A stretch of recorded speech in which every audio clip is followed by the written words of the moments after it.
Selamat pagi Bapak Ibu dan Saudara yang kasih Tuhan. Mari kita kembali membaca dan merenungkan firman Tuhan. Dan bacaan kita hari ini di kitab Daniel pasal yang ke-8.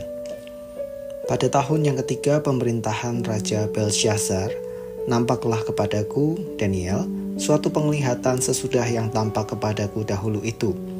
Aku melihat dalam penglihatan itu, dan sementara aku melihat, aku berada di Puri Susan yang ada di wilayah Elam, dan aku melihat dalam penglihatan itu bahwa aku sedang di tepi sungai Ulai.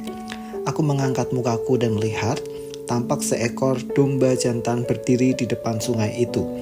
Tanduknya 2 dan kedua tanduk itu tinggi, tetapi yang satu lebih tinggi dari yang lain. Dan yang tinggi itu tumbuh terakhir. Aku melihat domba jantan itu menanduk ke barat, ke utara, dan ke selatan, dan tidak ada seekor binatang pun yang tahan menghadapi dia, dan tidak ada yang dapat membebaskan dari kuasanya. Ia berbuat sekehendak hatinya dan membesarkan diri. Tetapi sementara aku memperhatikannya, tampak seekor kambing jantan datang dari sebelah barat, yang melintasi seluruh bumi tanpa menginjak tanah. Dan kambing jantan itu mempunyai satu tanduk yang aneh di antara kedua matanya. Ia datang pada domba jantan yang 2 tanduknya, dan yang kulihat berdiri di depan sungai itu, lalu menyerangnya dengan keganasan yang hebat.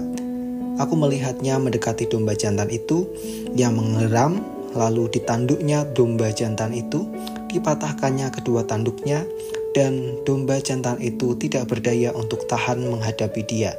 Dihempaskannya dia ke bumi, diinjak-injaknya, dan tidak ada yang melepaskan domba jantan itu dari kuasanya. Kambing jantan itu sangat membesarkan dirinya, tetapi ketika ia sampai pada puncak kuasanya, patahlah tanduk yang besar itu. Lalu pada tempatnya tumbuh 4 tanduk yang aneh, sejajar dengan ke-4 mata angin yang dari langit. Maka dari salah satu tanduk itu muncul suatu tanduk kecil yang menjadi sangat besar ke arah selatan, ke arah timur, dan ke arah tanah permai. Ia menjadi besar bahkan sampai kepada bala tentara langit, dan dari bala tentara itu, dari bintang-bintang, dijatuhkannya beberapa ke bumi dan diinjak-injaknya. Bahkan terhadap panglima bala tentara itu pun ia membesarkan dirinya, dan daripadanya diambilnya korban persembahan sehari-hari, dan tempatnya yang kudus dirobohkannya. Suatu kebaktian diadakan secara fasik menggantikan korban sehari-hari. Kebenaran dihempaskannya ke bumi, dan apapun yang dibuatnya semuanya berhasil. Kemudian kudengar seorang kudus berbicara, dan seorang kudus lain berkata kepadaku yang berbicara itu, "Sampai berapa lama berlaku penglihatan ini, yakni korban sehari-hari dan kefasikan yang membinasakan, tempat kudus yang diserahkan, dan bala tentara yang diinjak-injak?" Maka ia menjawab, "Sampai lewat 2300 petang dan pagi, lalu tempat kudus itu akan dipulihkan dalam keadaan yang wajar." Sedang aku, Daniel, melihat penglihatan itu dan berusaha memahaminya, maka tampaklah seorang berdiri di depanku yang rupanya seperti seorang laki-laki. Dan aku mendengar dari tengah sungai Ulai itu suara manusia yang berseru, "Gabriel, buatlah orang ini memahami penglihatan itu." Lalu datanglah ia ke tempat aku berdiri, dan ketika ia datang, terkejutlah aku dan jatuh tertelungkup. Lalu ia berkata kepadaku, "Pahamilah anak manusia, bahwa penglihatan itu mengenai akhir masa." Sementara ia berbicara dengan aku, jatuh pingsanlah aku tertelungkup ke tanah, tetapi ia menyentuh aku dan membuat aku berdiri kembali. Lalu berkatalah ia, "Kuberitahukan kepadamu apa yang akan terjadi pada akhir murka ini, sebab hal itu mengenai akhir zaman. Domba jantan yang kau lihat itu dengan kedua tanduknya ialah raja-raja orang Media dan Persia. Dan kambing jantan yang berbulu kesat itu ialah raja negeri Yunani, dan tanduk besar yang di antara kedua matanya itu ialah raja yang pertama. Dan bahwa tanduk itu patah dan pada tempatnya itu muncul 4 buah, berarti 4 kerajaan akan muncul dari bangsa itu, tetapi tidak sekuat yang terdahulu. Dan pada akhir kerajaan mereka, apabila orang-orang fasik telah penuh kejahatannya, maka akan muncul seorang raja dengan muka yang garang dan yang pandai menipu. Kekuatannya akan menjadi hebat, tetapi tidak sekuat yang terdahulu, dan ia akan mendatangkan kebinasaan yang mengerikan, dan apa yang dilakukannya akan berhasil.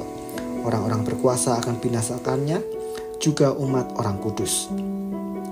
Dan oleh karena akalnya, penipuan yang dilakukannya akan berhasil. Ia akan membesarkan dirinya dalam hatinya, dan dengan tak disangka-sangka banyak orang akan dibinasakannya. Juga ia akan bangkit melawan raja segala raja. Tetapi tanpa perbuatan tangan manusia, ia akan dihancurkan. Adapun penglihatan tentang petang dan pagi itu, apa yang dikatakan tentang itu adalah benar. Tetapi engkau, sembunyikanlah penglihatan itu, sebab hal itu mengenai masa depan yang masih jauh. Maka aku, Daniel, lelah dan jatuh sakit beberapa hari lamanya. Kemudian bangunlah aku dan melakukan pula urusan raja, dan aku tercengang-cengang tentang penglihatan itu, tetapi tidak memahaminya. Penglihatan tentang akhir zaman. Daniel adalah salah satu kitab apokaliptik selain kitab Wahyu. Salah satu ciri dari kitab-kitab apokaliptik adalah mengungkap rahasia di masa depan. Penglihatan yang Daniel terima adalah tentang akhir zaman. Di sana nampak seekor domba jantan akan ditumbangkan oleh seekor kambing jantan. Tanduk dari masing-masing binatang itu memiliki keunikan yang melambangkan kebesaran tahta kerajaan. Masing-masing juga akan membesarkan dirinya, sampai sang domba jantan berhasil dikalahkan, dan tanduk kambing jantan pun berubah bercabang 4, dan dari tanduk itu muncul tanduk kecil yang kuasanya begitu besar sampai ke langit. Penglihatan itu menggambarkan situasi bangsa-bangsa yang saling menyerang, para pemimpin yang saling menjatuhkan. Mereka menggunakan tipu daya dan kuasanya untuk mencapai keinginan. Orang berkuasa dan orang kudus dijatuhkan, bahkan terhasut untuk melawan Allah. Namun demikian, semua orang yang melawan Allah pada akhirnya akan dihancurkan.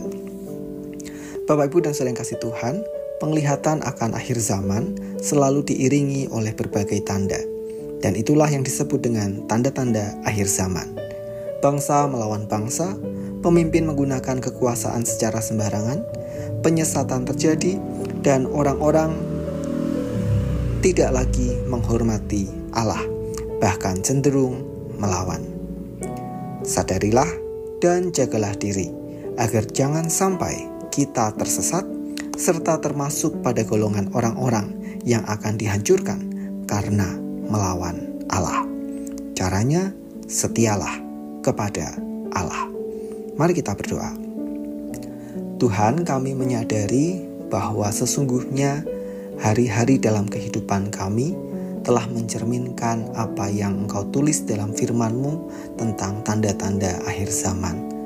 Tolonglah kami agar kami waspada dan menjaga hati dan hidup kami agar tetap setia kepada Tuhan, dan kami boleh membentengi diri kami dengan iman dan mengandalkan pertolongan Tuhan yang memimpin kami dalam firman-Mu.